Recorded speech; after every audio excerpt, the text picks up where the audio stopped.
Hey, what's up, YouTube? This is your host, King Geo. Let's talk about the Mets today. Well, I was just reading what Peter Alonso, our first baseman, had to say about Jacob deGrom leaving and about not getting Carlos Correa and about getting Verlander and the other pitchers. My question to you is, deGrom left, Taijuan Walker left, and Bissett left,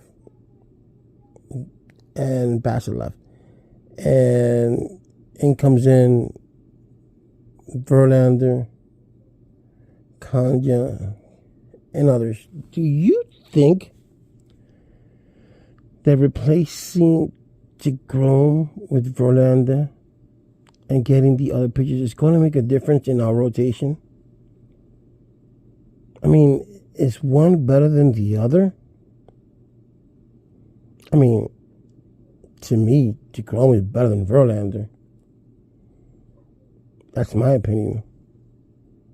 Though, towards the end, deGrom did, come out short. But hey, that happens with any pitcher, Even the great ones fall. The Mets didn't bat,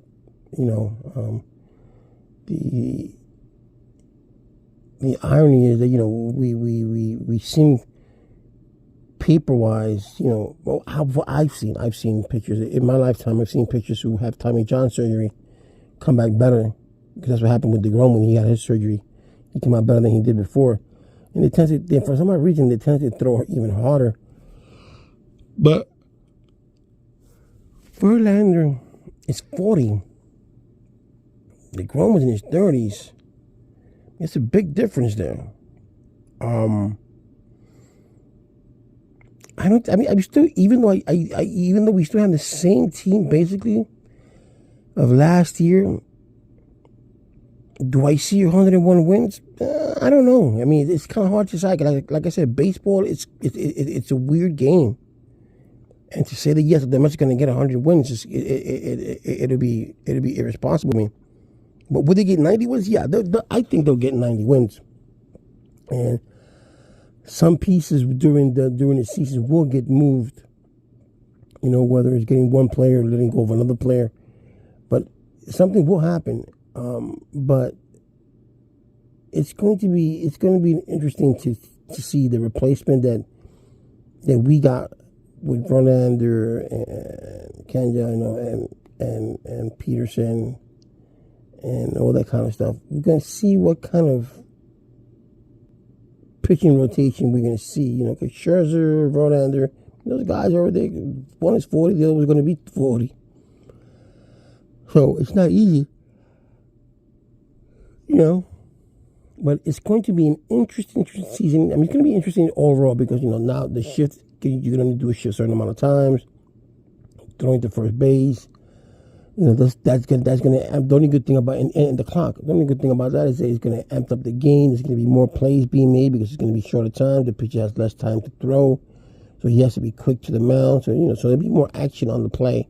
The shift, I think, the shift should have never happened. Everybody says people players should just adjust. It's kind of hard to adjust. If they're playing you to your right, to hit the ball to the opposite field, that's kind of hard to do. And only so many few players can do that. The Gwynns of the world are easy to come by. And the Chiros are easy to come by. They can slap the ball, they get it any way they want. But to me, the shift was just a distraction. It took away from the game a lot. And it should never have been allowed. It's going to be interesting to see, can Escobar live up to what he did last year or more? Because I think that Escobar is going to have to, he's going to do something to prove himself to say, what, you guys wanted to trade me, this is what you're going to get. You see? We didn't need Carlos Correa. I think Beatty is going to do good this year. Given the enough ample time to play.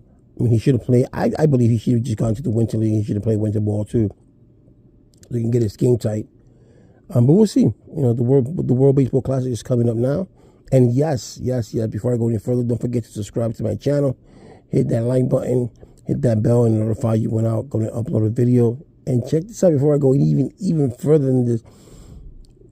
Guess who's playing in the World Baseball Classic? Joannis Cespedes. He's going to go play for Cuba. After he deserted the Mets, he's going to go play for Cuba. So that's going to be interesting to see. I mean, even though it's going to be different playing for Cuba, and he's not going to get booed or anything like that, but it'll be interesting to see him. But you guys tell me what you think about the Mets. What are we going to do this year? Replacing the pitchers. Let me know and just comment below.